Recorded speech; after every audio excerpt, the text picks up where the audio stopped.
আজকে দুপুরবেলা আমরা বেরিয়ে পড়েছিলাম ভিডিও করার জন্য, একটু রিলস বানাবো বলে। তো দেখতে পাচ্ছ আমি শাড়িটা যেমন তেমন পরেছি, প্লাজো টাইপ একটা প্যান্ট আছে ওটার উপরে আমি পরে নিয়েছি। তো এমনি জাস্ট ভিডিও বানানোর জন্য, আর কিছু সেরকম করিনি, যেহেতু ভিডিওর মধ্যে সেরকম কিছু হয় না বা কোথাও যাওয়ার থাকে না, জাস্ট এমনি নর্মালি একটু শাড়িটা পরেছি। তাই শাড়িটা মায়ের মিনিমাম, এটা যখন আমার দিদির বিয়ে হয়ে যাচ্ছে 6-7 বছর, তার আগেকার তার আগে 5-6 বছর আগে, ধরে রাখো 12-13 বছর আগেকার শাড়ি, আমি সেটা পরে ভিডিও বানিয়েছি রিলস। বাট ফোনের মধ্যে খুব সুন্দর লাগছিল শাড়িটা। আমার ভাস্তি এসেছিল, বলে কি যে শাড়িটা কার? আমি বললাম কি মায়ের। বলে কি সেই তো। তখন মা বলে কি অনেক দিনের পুরানা শাড়ি, কিন্তু শাড়িটা সত্যিকারে ফোনের মধ্যে খুব ভালো লাগছিল। তো আমি রিলসগুলো ইউটিউবে ছেড়েছি, তো তোমরা চাইলে দেখে নিতে পারো। তারপরে এখানে দুপুরবেলা আমরা তো খাওয়া দাওয়া করলাম। খাওয়া দাওয়া করে এখানে আমার হাজব্যান্ড ফোন করলো, বললো যে বাইরে পার্সেলের লোকটা, ডেলিভারি বয় আছে, তো দাঁড়িয়ে আছে। তো আমি বললাম যাই দেখি। এখানে আমার জন্য জামা অর্ডার দিয়েছে। আর জামাগুলো এগুলো অনেক দিন থেকেই বাট আমি দেখেছি, কিন্তু সেরকম আমি নেইনি। তো আমার হাজব্যান্ডই চয়েস করে নিল। তো দুটো হাফ হাতা নিয়েছে, দুটো 3/4 হাতা নিয়েছে। তো একটু লুজ হচ্ছিলো, যেহেতু এক্সেল সাইজ দিয়েছে। এক্সেল সাইজ আমিও যদি অর্ডার দিই না, এক্সেল সাইজেই অর্ডার দিই, কারণ টাইট হলে অসুবিধা, বাট লুজ থাকলে সেটা খাওয়ানো যায়। পরবর্তীকালে যদি চেহারাটা হয় তো সে তখনও পরতে পারবো, বাট অতদিন জামাগুলো আমার যাবে না, সেটা আমি গ্যারেন্টি জানি। তো যাই হোক, এখানে জামাগুলো দুটো কালার ছিল, স্কাই অ্যান্ড পিঙ্ক কালার।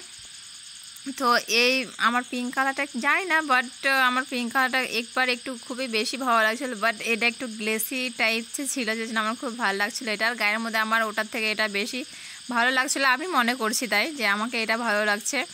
তো এগুলো অর্ডার দিয়েছিল, কারণ কবে অর্ডার দিয়েছে আমি নিজেও জানি না।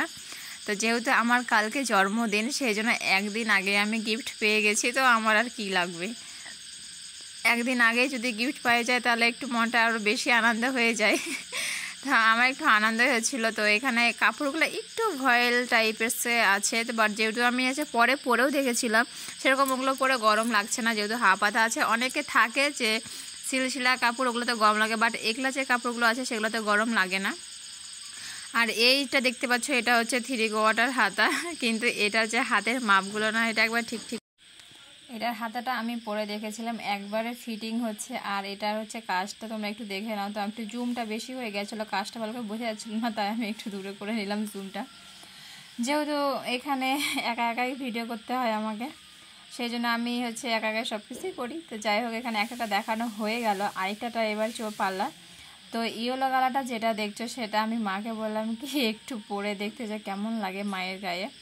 আমার এগুলো পছন্দ, বাট এই 3/4 জন্য আমাকে না 3/4 হাতা পরে সেরকম অতটা ভালো লাগে না। একটা আমার হাজব্যান্ড প্রথমবার গিফট করেছিল কুর্তি বলে, সেটা আমি পরি, আর ওটা পরলে ভালো লাগে, ওই জন্য আমি ওটা কিছু করিনি। বাট দিদিও আমাকে এগুলো সেরকম চুড়িদার আমাকে অত মানায় না, সেই জন্য আমার চুড়িদার খুবই কম আছে। ধরতে গেলে আমার যতটা চুড়িদার আছে সেখানের মধ্যে আমার একটাও কেনা না, শুধু একটাই আমার হাজব্যান্ড দিয়েছিল, তো সেটাই আমি পরি। তো এটা মনে হয় না পরবো, তার জন্য মাকে বললাম যে নিবে নাকি। তো মাকে বললাম যে একটু পরে দেখতে কীরকম হয় না হয়। তো মা একটু ট্রাই করলো, প্রথমে যে বললো পরবো না, আমি বললাম কি এগুলো পরে বাজারহাটে যাওয়ার সুবিধা হয়, কারণ কত শাড়ি টাড়ি পরবে হ্যাঁ না তেন। তো আমি বললাম কি একটু পরে দেখি কেমন লাগে। তো মাকে পরিয়েছি আমি চুড়িদারটা, তো ভালোই লাগছিলো। তো আমার প্লাজো ওড়না ছিল, তো মাকে ওগুলোই পরিয়ে দিয়ে চুড়িদারটা পরিয়ে দিয়েছি। আর মাকে খুব সুন্দর লাগছিলো চুড়িদারটা পরে। আমি বললাম যে বাজার হাটে গেলে এগুলো পরে গেলে খুব সুন্দর হবে গরমের দিনে, বা যে কোনো টাইমে শাড়ি পরা থেকে, ঝামেলা থেকে, ঝঞ্ঝট থেকে এগুলো থেকে মুক্তি একবারে। তো খুব সুন্দরই লাগছিলো। মা বললো যে আমি তো পরবো, কিন্তু গ্রামের যে লোকজন জানোই, সবাই অনেক রকম অনেকই কথা বলে। আমি বললাম লোকের কথা শুনে কোনো লাভ নাই, নিজে পরবো, নিজে খাবো, নিজে থাকবো। বাট মারা এগুলা বুঝে না, আমরা বুঝলেও মারা বুঝবে না। যেমন আমি কারো অত কেয়ার করি, কেয়ার বলাটা ভুল, যে কে কী করেছে না করেছে সেটা আমি অত দেখতে যাই না। আর আমি কি করলাম না করলাম সেটা যদি কেউ দেখে, আমার খুব আমি মুখের উপর কোনো উত্তর দিয়ে দিই, আমার কোনো যায় আসে না। তুই সম্পর্ক রাখলেও ভালো, না রাখলেও ভালো, আমার তাতে যায় আসে না। তো এখানে আমি বিকাল টাইমে একটু ঘুরতে যাব, তো আমার হাজব্যান্ড বলে একটু শরবত বানাতে। তো এখানে আমি শরবত বানিয়েছি, আর আমি, মা, হাজব্যান্ড সবাই খেয়ে নিলাম। খাওয়া দাওয়া করে আমি তো বেরিয়ে পড়লাম ঘুরতে না, আমি আমার হাজব্যান্ড বেরিয়ে পড়লাম ঘুরতে যাওয়ার জন্য। তো আমি একটু চালিয়ে নিয়ে যাচ্ছিলাম। তো চালিয়ে ঘুরে টুরে আসার সময় দেখি এখানে সামনে থেকে ফুচকাওয়ালা আসছে। তো বললাম চলো তারা ফুচকা খাওয়া যাক। তো এখানে ফুচকা টুচকা খেলাম, খেয়ে নিয়ে তারপর আবার চুরমুর নিয়েছিলাম, ওগুলো খাওয়া দাওয়া করলাম। তো বাড়ির জন্য নিয়ে নিয়েছিলাম দুটো। তারপরে এখানে আবার বিকেলবেলা আমার হাজব্যান্ড তো বেরিয়ে পড়লো কাজের জন্য। তো আমি এখানে এবার জামাটা আমার চেঞ্জ করে, পাশে একটা বাচ্চা হয়েছে, কাকির বাচ্চা, তো এটাই আমি দেখতে এসেছিলাম।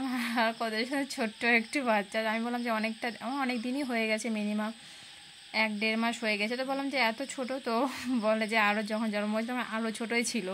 তারপরে তো আমার ভাস্তি এসেছিলো সন্ধ্যার সময় এখানে।